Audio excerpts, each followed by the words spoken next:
ردودنا المصري بالإنجليزي الجزء الرابع. اسمع معايا واحفظ اللي هقوله عشان النهاردة جبت لكم جمل يومية بنقولها بالعربي طول اليوم. تعالوا نشوفها بالإنجليزي. لو حد نده عليك وعايز تقوله ثانية واحدة تقول 1 second أو hold on.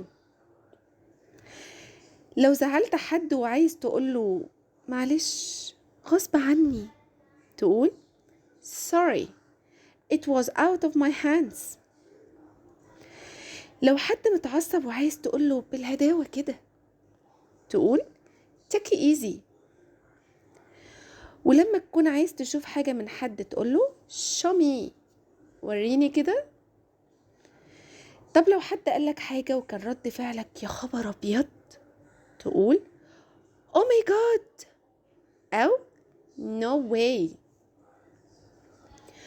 ما شفت الشخص من فترة طويلة وأول ما شفته تقوله انت فين من زمان يا جدع تقوله where have you been.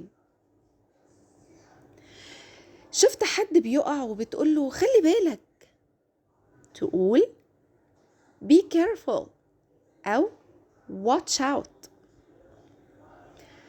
معاك صاحبك وخارجين وعمال يستعجلك وانت بتقوله استنى عليا شوية تقوله give me a second. ولما تبقى ماشي مع صاحبك وهو بيجري وسايبك وبتقوله هو انا مش معاك يا اسطى تقول I'm with you.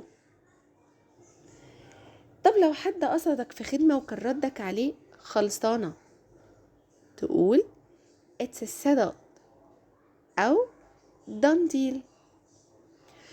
جمل صغيرة بس بتتقال طول اليوم. تابعوني عشان تحفظوا الإنجليزي من الحياة اليومية مش من الكتب وبس. Learn the English people actually use. Follow for more fun. See you tomorrow.